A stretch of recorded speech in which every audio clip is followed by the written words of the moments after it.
તો આ છે આજે શરૂઆત કરીએ આપણે અને એક જે ખાસ બાબત છે જેના વિશે હું પોતે બહુ સ્ટ્રગલ કરી હતી મેં મારા જીવનમાં અને આશા રાખું કે જે પ્રભુએ મને શીખવાડ્યું હું તમારા લોકોની સાથે શેર કરું તો એ યોગ્ય હશે અને એ શરૂઆત હું કરવા માગું છું રોમિયોનો પત્ર 12મો અધ્યાય અને એની પહેલી 2 કલમ કોઈ વાંચશો? રોમિયોનો પત્ર 12મો અધ્યાય પહેલી 2 કલમ અને તમે વાંચી લીધા પછી મ્યુટ કરવાનું જરા રાખશો તો સારું પડશે. હા, વાંચો. રોમી 12:1-2. તેથી ભાઈઓ, હું તમને વિનંતી કરીને કહું છું કે દેવની દયાની ખાતર તમે તમારા શરીરોનું જીવતું, પવિત્ર તથા દેવને પસંદ પડે એવું અર્પણ કરો. એ તમારી બુદ્ધિપૂર્વક સેવા છે. આ જગતનું રૂપ તમે ન ધરો, પણ તમારા મનથી નવીનતાને યોગ્ય તમે પણ પૂર્ણ રીતે રૂપાંતર પામો, જેથી દેવની સારી તથા માન્ય તથા સંપૂર્ણ ઈચ્છા શી છે તે તમે પારખી શકો. હાલેલુયા. તો અહીંયા તમે જુઓ, મારી ને તમારી આપણા બધાની ખરેખર હૃદયની ઈચ્છા છે અને આપણે ઘણા સંદેશા સાંભળ્યા છે એના સંદર્ભમાં કે તમે તમારા શરીરનું જીવતું જાગતું દેવને પસંદ પડે એવું અર્પણ કરો. કોને નથી કરવું? બધાને કરવું છે, બરાબર? બધાને કરવું છે. અને એ કેમ કરવું છે? કે જેથી કરીને આપણે દેવની સંપૂર્ણ અને માન્ય ઈચ્છા કઈ છે એ તમે સમજી શકો, તમે જાણી શકો. પણ એ કેવી રીતે કરવાનું છે? એટલે તમારે તમારા શરીરનું જીવતું જાગતું પવિત્ર દેવને પસંદ પડે એવું અર્પણ કરવું છે કે જેથી કરીને તમે દેવની સંપૂર્ણ માન્ય ઈચ્છા જાણી શકો. પણ એ કેવી રીતે કરી શકો? તો કહે છે કે તમે તમારા by renewing your mind, by transform by the renewing your mind. તમારા ગુજરાતીમાં શું લખ્યું છે સુનામીબેન? તમારા મનોનું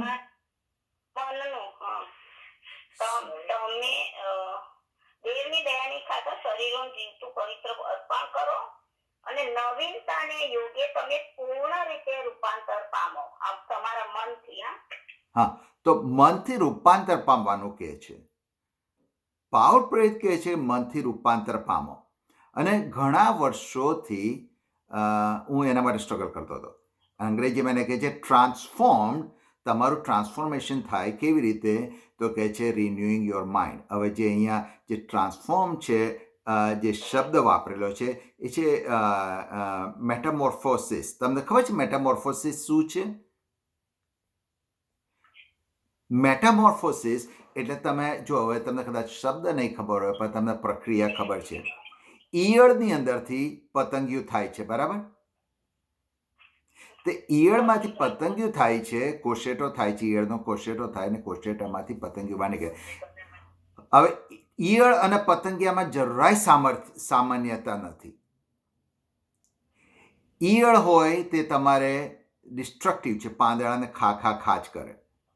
જ્યારે પતંગિયું છે એ હની અથવા મધને ચાખે છે. ઈયળ કદી ચાલી ના શકે, પતંગિયું ઉડે છે. ઈયળ દેખાવે કદરૂપી હોય છે, પતંગિયું સુંદર હોય છે. એ મેટામોર્ફોસિસ, એ રૂપાંતર થાય છે. તો પાઉલ અહીંયા કહે છે કે તમે તમારું રૂપાંતર કરો. પણ કેવી રીતે કરો? તો કહે છે રિન્યુઇંગ યોર માઇન્ડ. તમારા મનોનું પરિવર્તન કરો. અને કે પ્રભુ મારે થવું છે, મારે રૂપાંતર થવું છે, રૂપાંતર પામવું છે. પણ તમે રસ્તો આપ્યો કે તમારા મનોનું રૂપાંતર કરીને.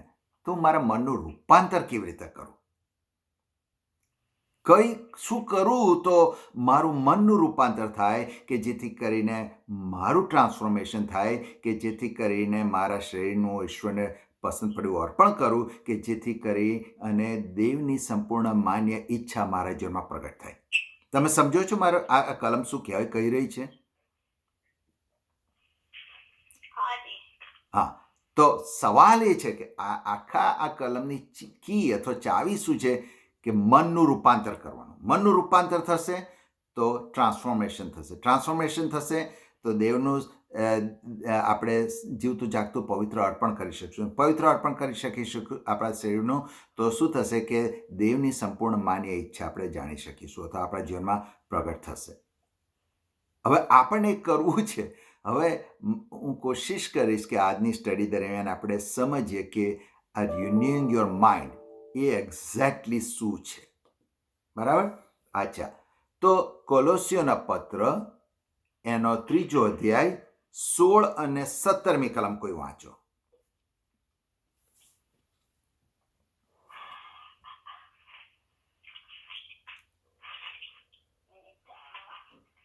કોલોસી 3, 16 અને 17.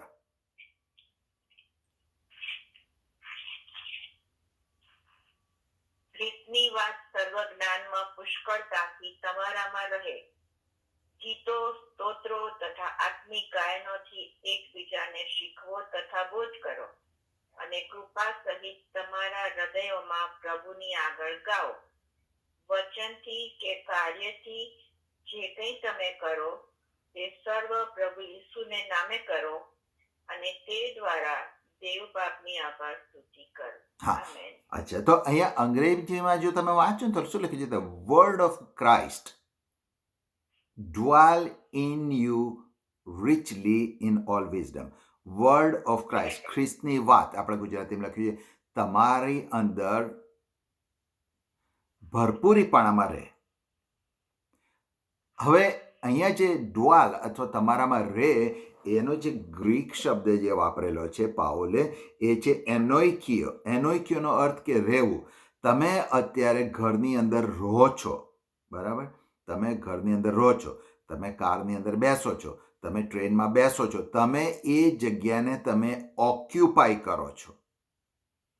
એવું નહીં કે હું ત્યાં જઈને રહીશ. ના, તમે જ્યારે રહો છો ત્યારે તમે કહી શકો છો કે હું અહીંયા ડ્વેલ કરું છું, ડ્વેલિંગ પ્લેસ.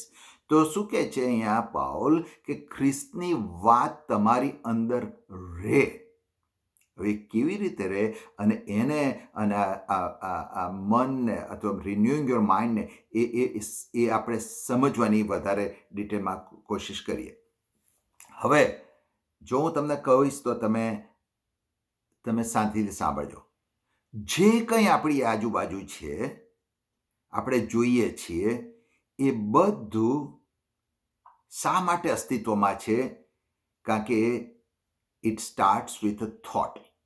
કોઈને વિચાર આવ્યો અને એ પ્રમાણે બન્યું. તમે કારમાં જાઓ છો, કોઈને વિચાર આવ્યો અને એણે કાર બનાવી. તમે ઘરમાં રહો છો, કોઈને વિચાર આવ્યો અને એણે ઘર બાંધ્યું. તમારા ઘરમાં એર કન્ડિશન છે, કોઈને વિચાર આવ્યો અને એણે એર કન્ડિશન બનાવ્યું. તમે કપડાં પહેરો છો, કોઈને વિચાર આવ્યો કે આવો કલર, આવો શેપ કરીએ. તમે વાળ ઓળો છો, કોઈને વિચાર આવ્યો કે આવી રીતે વાળ ઓળી શકાય છે. તમે સમજો છો? જે કંઈ આપણી આજુબાજુ છે, એક વસ્તુની શરૂઆત ક્યાંથી થઈ છે? વિચારથી શરૂ થાય છે. આટલું તમે એગ્રી થાવ છો બધા? જે કંઈ છે એની મેળે અસ્તિત્વમાં નથી આવ્યું. એવું નથી કે ટોર્નેડો આવ્યો અને જંકયાર્ડમાંથી પસાર થયો અને પ્લેન એક્ઝિસ્ટન્સમાં આવી ગયું. એવું નથી કે પવનનું વાવાઝોડું આવ્યું અને એટ ધ એન્ડ ઓફ વાવાઝોડું કાર પ્રોડ્યુસ થઈ ગઈ. દરેક વસ્તુ જે કે આપણી આજુબાજુ છે એની શરૂઆત એ વિચારથી થાય છે. અને જ્યારે હું ને તમે પ્રભુનો સ્વીકાર કરીએ છીએ ત્યારે ઈશ્વરનો આત્મા મારીને તમારી અંદર રહેવા આવે છે. એ તો બધા એગ્રી થાય છે, રાઈટ? પણ આપણા વિચારો હજુ જૂના છે. એગ્રી થાવ છો તમે? અને એટલા માટે પાઉલ પ્રેરિત હવે શું કહે છે? બી transform by renewing your mind. તમે પ્રભુનો સ્વીકાર કર્યો છે, હવે તમારે નેક્સ્ટ સ્ટેપ શું કરવાનું છે? તમારું ટ્રાન્સફોર્મેશન કેવી રીતે થવાનું છે? રિન્યુઇંગ યોર માઇન્ડ. તમે તારણ પામેલા છો, તમને નવો આત્મા મળેલો છે, પ્રભુનો આત્મા મળેલો છે. હવે તમારે શું કરવાનું છે? You have to renew your mind. અને એ કેવી રીતે થાય છે એને પણ પ્રભુએ જવાબ આપ્યો છે. જો કે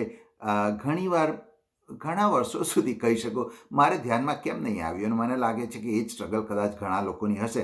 અથવા તો ઈશ્વરે તમને પુષ્કળ કૃપાદાન આપીને તમે સમજી શક્યા હશો જે હું નહોતો સમજી શક્યો, ને એટલા માટે હું આજે શેર કરું છું. એફેસીયોનો પત્ર 6 અધ્યાય અને 17મી કલમ.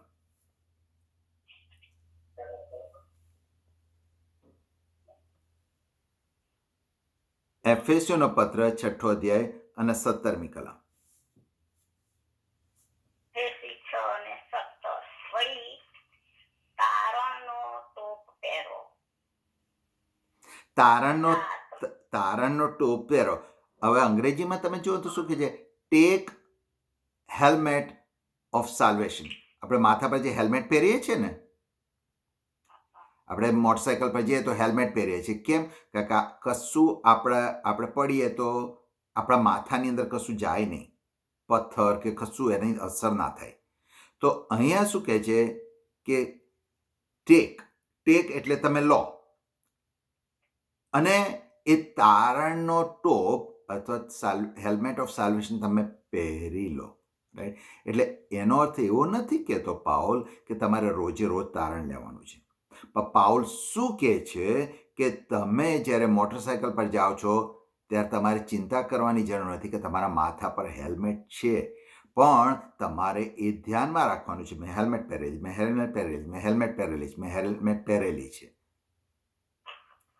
તમે ભૂલી ના શકો કે મેં હેલ્મેટ પહેરેલી નથી. તમને ખ્યાલ આવે છે?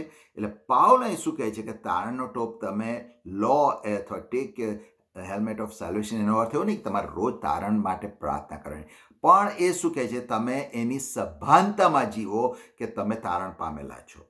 એ પહેલું સ્ટેપ છે. હવે તમે જુઓ કે આપણે જે વિચારીએ છીએ એ લાગણીમાં પરિવર્તન છે, અને એ લાગણીના પછીથી એ આપણી એક્શનમાં આવે છે. આપણે જે વિચારીએ છીએ એ આપણી લાગણીઓને અસર કરે છે, અને લાગણીઓને અસર કરી અને આપણા કૃત્યમાં પરિણામે છે. હવે તમે જુઓ તો જ્યારે આદમ અને હવાનું પરીક્ષણ થાય છે ત્યારે હવાને શું થયું? એણે વિચાર મૂક્યો, એણે થોટ મૂક્યો શેતાને કે જો તું આ ખાઈશ તો તારી આંખ ઉઘડી જશે, તો દેવના દેવ ભલું ભૂણું જાણનાર વ્યક્તિ બનશે. અને પછી લખ્યું છે she saw that this fruit is desirable. એને લાગણીઓ થઈ કે આ કેટલું સુંદર છે, ખાવું જોઈએ. અને પછીથી એ એક્શનમાં પરિણમ્યું. મેં એકવાર તમારી સાથે સ્ટોરી શેર કરી હતી, પણ ફરી શેર કરીશ તો વાંધો નહીં આવે. અને એ સ્ટોરીમાં એ પ્રમાણે હતું કે એક ફેમિલી હોય છે અને એવરી થેન્ક્સગિવિંગની અંદર એ લોકો બહાર જમવા જાય, કારણ કે જે વાઈફ હોય છે એને ટર્કી બનાવતા નહોતું આવડતું, સરસ ટર્કી. ભાઈ એક થેન્ક્સગિવિંગમાં એને એવો વિચાર થયો શા માટે હું મારા ફેમિલીને થેન્ક્સગિવિંગે બહાર જવા જવું, હું ગમે તે રીતે રેસીપી શોધી કાઢીશ અને ટર્કી બનાવીશ. એટલે એણે કીધું કે આ વખતે આપણે બહાર જમવા નહીં જઈએ, હું પોતે ઘરમાં ટર્કી બનાવીશ. એણે મહેનત કરી, ટર્કી બનાવ્યું, અને ટર્કી બનાવ્યા પછીથી એ જ્યારે સર્વ કરવા ગઈ ત્યારે એણે જોયું કે એના હસબન્ડ અને છોકરા બધા તૈયાર થઈને બેઠા હતા. એટલે એણે પૂછ્યું કેમ તે લોકો તમે તૈયાર થઈને બેઠા છો ઘરની અંદર જ? તો એ લોકોએ કીધું કે આપણે પછી બહાર ટર્કી ખાવા જઈશું. કહેવાનો મતલબ એમ છે એ લોકોએ વિચારી લીધું હતું કે માએ જે ટર્કી બનાવી હશે ને એનો ટેસ્ટ સારો નહીં હોય, અને એટલો એ લોકો તૈયાર થઈને બેઠા હતા કે આપણે કોળિયો ખાઈશું અને બધાને નહીં ગમે અને આપણે ઇમિડિયેટલી જમવા માટે બહાર જઈશું. તમે જે વિચારો છો, મેં ફરી કીધું, તમે જે વિચારો છો એ તમારી લાગણીઓને અસર કરે છે. તમારી લાગણીઓને જે અસર કરે છે એ તમારા કૃત્યમાં પરિણામે છે. હવે તમે ધ્યાનથી વાંચો. 1 પિતર 1 અધ્યાય 13મી કલમ.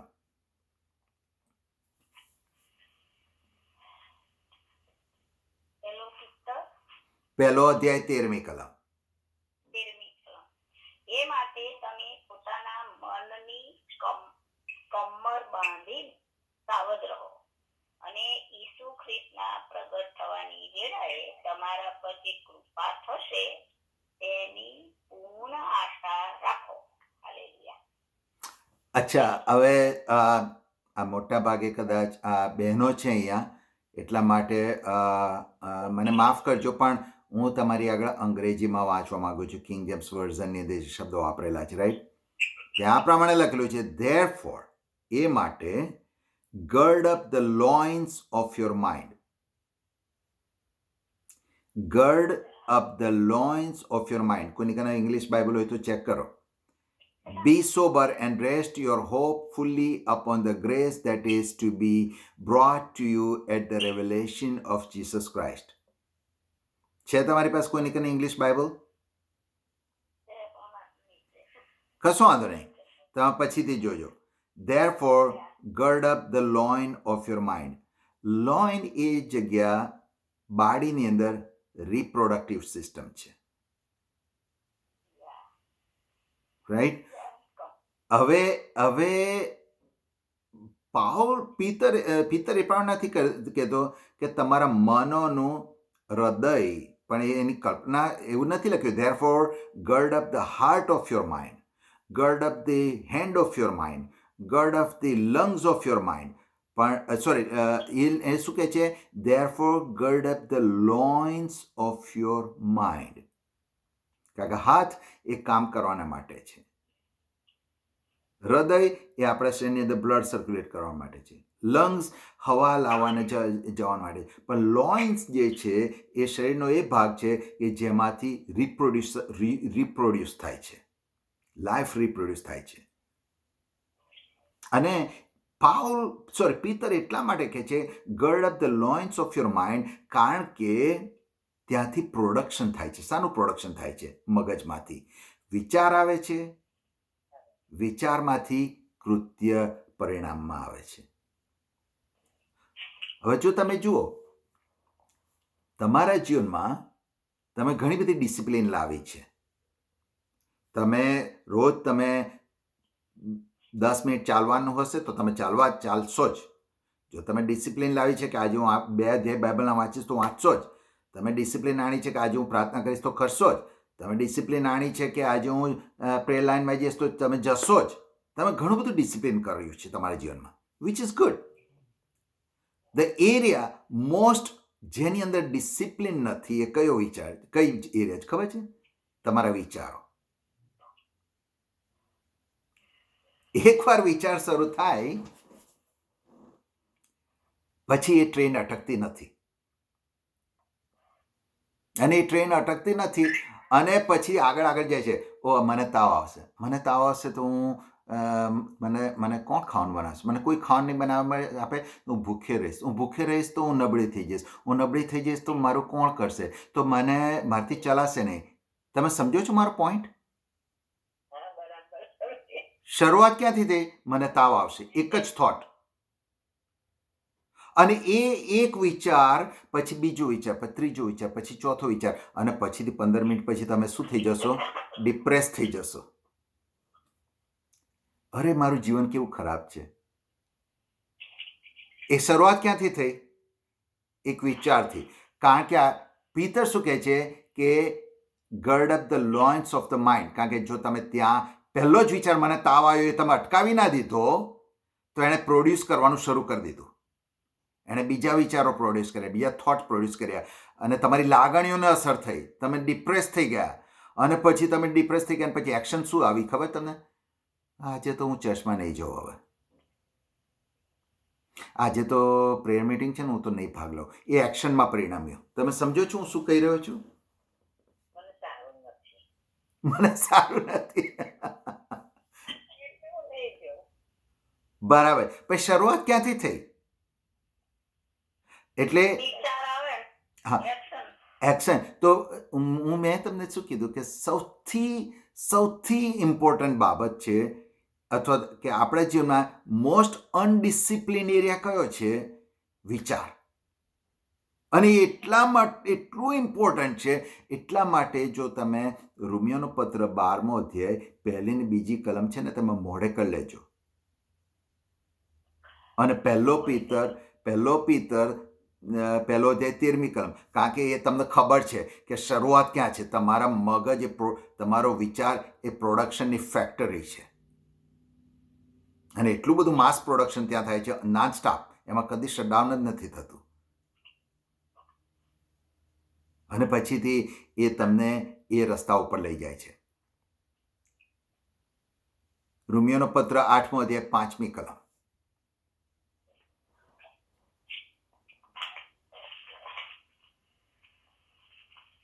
રોમી 8:5.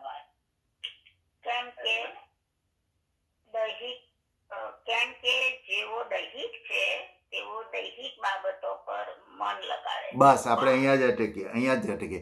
પાપની શરૂઆતની વાત અહીંયા છે, રાઈટ? ક્યાંથી શરૂઆત થાય છે પાપની? વિચારમાંથી. કોઈ પણ પાપ એની મેળે થતું નથી. પહેલા મગજમાં વિચાર આવે છે, એ રસ્તા પર પછી બીજા વિચારો આવે છે અને પછી એક્શનમાં પરિણમે છે. અને પાઉલ બહુ ચોખ્ખું કહે છે કે સૌથી પહેલા પાપનો ગર્ભ ક્યાં થાય છે? મગજમાં થાય છે. અને એ શું પ્રોડ્યુસ કરે છે? મરણ. હવે ફરી વાંચો, સોરી મેં તમને અટકાવ્યા, પણ 5મી કલમ આખી વાંચો. કેમ કે જેઓ દૈહિક છે તેઓ દૈહિક બાબતો પર મન લગાડે છે, પણ જેઓ તેઓ આત્મિક બાબતો પર મન લગાડે છે. અને 6ઠી કલમમાં તમે કોચ નહીં લખ્યું, દૈહિક મન તે મરણ છે, પણ આત્મિક મન તે જીવન શાંતિ છે. આમેન. રાઈટ? એટલે પાપની શરૂઆત વિચારથી શરૂ થાય છે. કંઈ એમને એમ કંઈ પાપ પ્રોડ્યુસ થતું નથી. રાઈટ? માર્કની લખેલી સુવાર્તા 7મો અધ્યાય 21 ને 22. સુનાવીને બહુ જ કલમો છે, પણ આશા રાખું તમે વાંચવાનું ચાલુ રાખજો કે હું તમને કલમો આપવા માંગુ છું કે જેથી કરીને તમે તમારા સમયમાં એનો અભ્યાસ કરી શકો. માર્કની લખેલી સુવાર્તા 7મો અધ્યાય 21 ને 22. માર્ક 7:21-22. કેમ કે માહેથી એટલે માણસોના હૃદયમાંથી ઊંડાવી એટલે નારાજ્યો, હત્યાઓ, અભિચારો, લોભ, દુષ્ટતા, કામાતુરપણું, અદેખાઈ, નિંદા, અભિમાન, મૂર્ખપણું એ બધા ઊંડાવાના માહેથી નીકળે છે અને માણસને પહોંચાડે છે. તો શરૂઆત ક્યાંથી થાય છે? ઇવિલ થોટ્સ, વિચારોથી શરૂઆત થાય છે. રાઈટ? યાકૂબનો પત્ર 1લો અધ્યાય 14 અને 15મી કલમ. સમય વધારે થઈ રહ્યો છે, હું વાંચવા નથી કહેતો. ત્યાં કહે છે કે ઈચ મેન, દરેક માણસની પરીક્ષા એની ભૂંડી ઈચ્છાઓથી થાય છે, વિચારોથી શરૂઆત થાય છે. રાઈટ? યાકૂબ 1:14 અને 15. પછી યાકૂબ 4:1 કહે છે તમારામાં લડાઈઓ કેમ છે? શું એ તમારી ભૂંડી ઈચ્છાઓના કારણે નથી?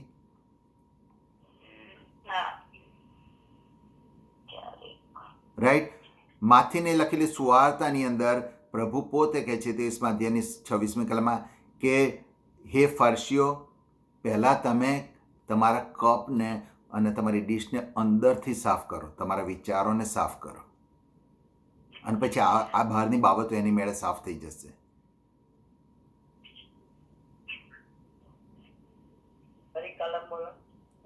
માથી 23:26. અને સુનામીબેન ગીતશાસ્ત્ર 66:11 વાંચો.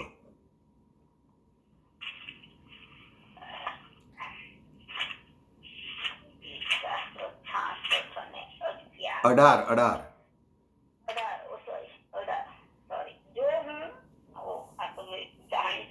જો હું મારા હૃદયમાં ઊંડાઈ કરવાનો ઈરાદો રાખું તો મારો આપણે જ નહીં. હા, તો શરૂઆત ક્યાંથી થાય છે? વિચારથી થાય છે. હવે તમે સમજો છો કે આપણું માઇન્ડ જે થોટ ફેક્ટરી છે, જેનું કોઈ થોટ ફેક્ટરી, એ કેવું પ્રોડ્યુસ કરે છે કે પ્રભુ મારું ના સાંભળે, રાઈટ? કારણ કે એટલા માટે તમારે તમારો વિચાર જેવો આવે એને કેપ્ટિવ કરવાનો છે, એને સબડ્યુ કરવાનો છે, રાઈટ? હવે જો હું તમને કહીશ ને તો તમને આશ્ચર્ય થશે. હું શું કહેવા માગું છું કે ઇમ્પ્યોર થોટ અથવા અશુદ્ધ વિચાર એ પાપ નથી, પણ તમે જ્યારે એ વિચારને અમલમાં આવે છે ત્યારે પાપ બની જાય છે, રાઈટ? અને ઇમ્પ્યોર થોટ્સ આવશે, એને તમે અટકાવી શકવાના નથી. બિલી ગ્રેહામે બહુ સરસ કીધેલું છે, તમારે તમારા માથા પર જો પક્ષી ઉડતું હોય, ચકલી ઉડતી હોય, તો તમે એને રોકી નહીં શકો. માળો બાંધવા નહીં દેવાનો. માળો તમે નહીં બાંધવા દો, Praise the Lord. રાઈટ? તો હવે આપણે શરૂઆત ક્યાંથી કરી? ક્યારના કંઈ કરો. આપણે કોલોસ્યના પત્રમાં શું વાંચ્યું કે આપણે શું જોયું? કોલોસ્યના પત્રમાં આપણે શું જોયું હતું કે પ્રભુની વાત તમારા હૃદયમાં ડ્વેલ કરવા દો, એને માળો બાંધવા દો, તો પેલી બાબતો માળો નહીં બાંધી શકે, રાઈટ? અચ્છા, હવે એના માટે એનો કોઈ કંઈ સમજણ ના પડી મને. કઈ બાબતની સમજ નહીં પડી? આ માળો નહીં બાંધવા દેવો કુછ બોલ્યા ને. અચ્છા, વિચારો આવે ને, વિચારો એ તો ખબર પડી છેલ્લે એક પેલી કલોસીઓની કલમ બોલ્યા ને. હા, પણ મેં બિલી ગ્રેહામનું કીધું એ ખ્યાલ નહીં આવ્યો તમને? યા. અચ્છા, બિલી ગ્રેહામે એવું કહ્યું હતું કે ચકલી તમારા માથા પર ઉડે તો તમે એને રોકી નહીં શકો, પણ ચકલી આવીને તણખલામાં ઉડીને માળો બાંધવાનું શરૂ કરે તો તમે એને તો હટાવી શકો છો કે નહીં? તમારે હટાવવું જોઈએ, રાઈટ રાઈટ. રાઈટ? એના જેવું વિચારની શરૂઆત થઈ. આજે મને તાવ આવશે, વિચારવાય ક્યાં રોકાય છે રાજેશભાઈ? હું વિચારે રોકાતા નહીં. હું તમને બાંધવા નહીં દેવાનો ને. આપણે જોઈએ છે, આપણે એ જ જોઈએ છે, કારણ કે હું પોતે સ્ટ્રગલ કરતો હતો કે હું મારું માઇન્ડ કેવી રીતે રિન્યૂ કરું. આપણે જોઈશું પ્રેક્ટિકલ સ્ટેપ્સ, હું તમને બતાવીશ કે આપણે કેવી રીતે એને અટકાવી શકીએ છીએ, બરાબર? Yes. ઓકે, અમલમાં નહીં. Right? અચ્છા, આપણે જોઈએ છે, બરાબર છે. બીજો કોરિન્થીયોનો પત્ર 10મો અધ્યાય પહેલા 4થી કલમ વાંચો. બીજો કોરિન્થીયોનો પત્ર 10મો અધ્યાય ખાલી 4થી કલમ પહેલા વાંચો. 10મો અધ્યાય ને 4 બીજો કોરિન્થી 10 અને 4. કેમ કે અમારી લડાઈના હથિયાર સાંત્વિક નથી, પણ દેવની સહાયથી કિલ્લાઓને તોડી પાડવાને સમર્થ છે. હાલેલુયા. આપણી પાસે જે સામર્થ્ય જે છે એ માળાઓ બંધાયેલા હોય તો એને તોડી શકે છે. એનો કહેવાનો અર્થ એમ છે, તમારા જો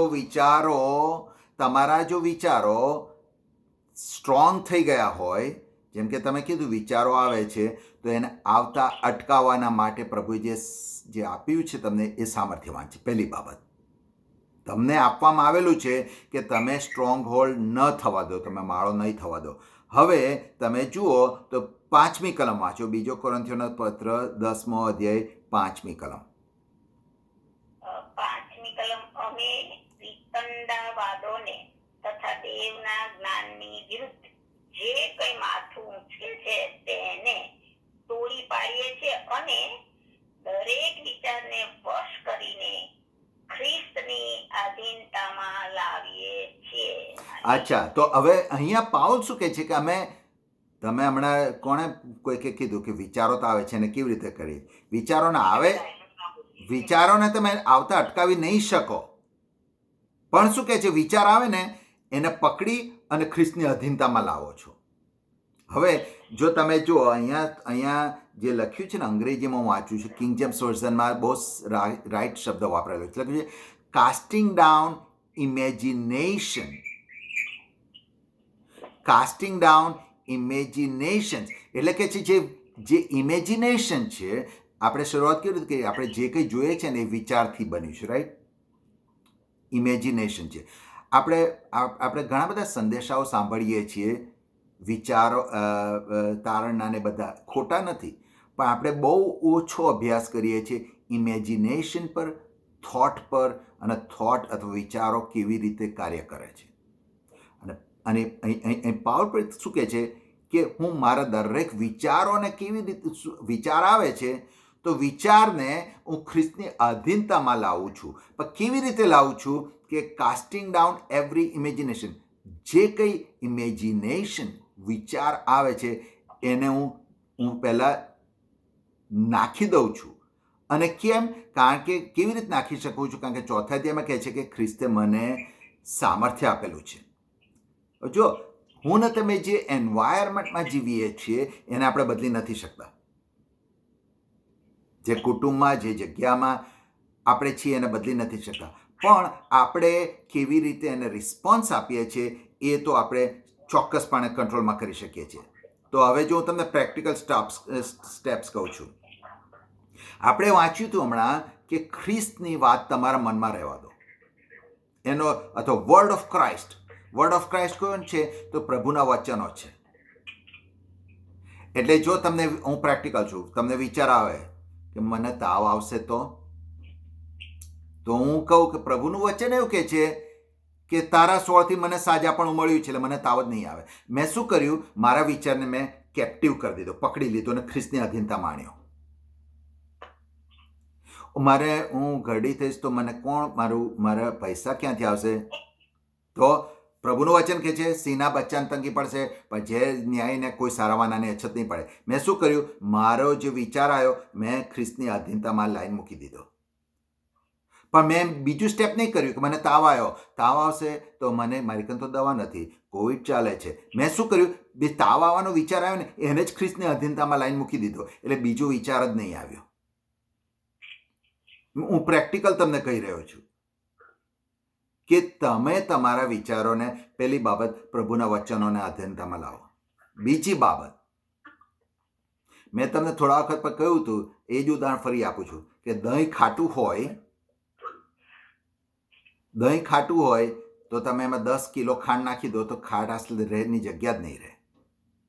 એ પ્રમાણે તમને જો વિચારો આવતા હોય ને, નેગેટિવ વિચાર આવતા હોય ને, તો પોઝિટિવ ગીતો સાંભળવાનું શરૂ કરો, પોઝિટિવ સરમનો સાંભળવાનું શરૂ કરો, પોઝિટિવ લોકોની સાથે વાતો કરવાનું શરૂ કરો, અને એ તમારી નેગેટિવિટીને તમે દાબી દો, એને ડ્રાઉન કરી દો. બરાબર?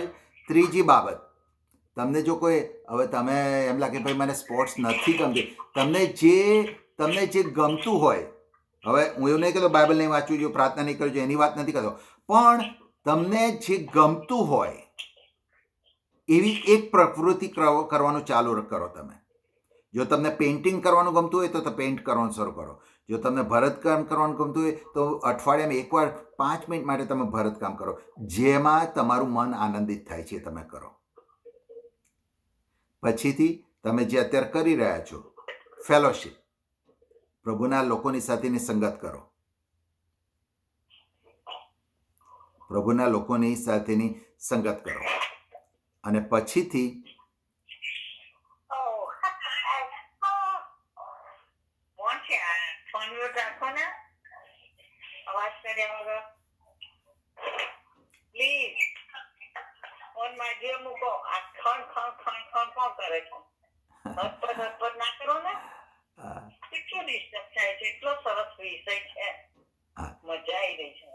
અચ્છા, તો હવે જો તમે તમારા વિચારોને પ્રભુની અધીનતામાં લાવશો તો એનું પરિણામ શું થશે તમને હું બતાવું છું.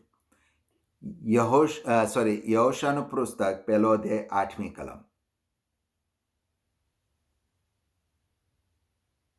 યહોશાનું પુસ્તક 1 અધ્યાય 8મી કલમ બધાને ખબર છે, બરાબર? એ વચનો તારા મોંમાંથી જાય નહીં ત્યારે તારો માર્ગ આબાદ થશે. રાઈટ? કોને પોતાના માર્ગો આબાદ નથી કરવા? અહીંયા કી આપી દીધેલી છે, તમારા વિચારોને પ્રભુના વચનોને અધીનતામાં લઈ આવો.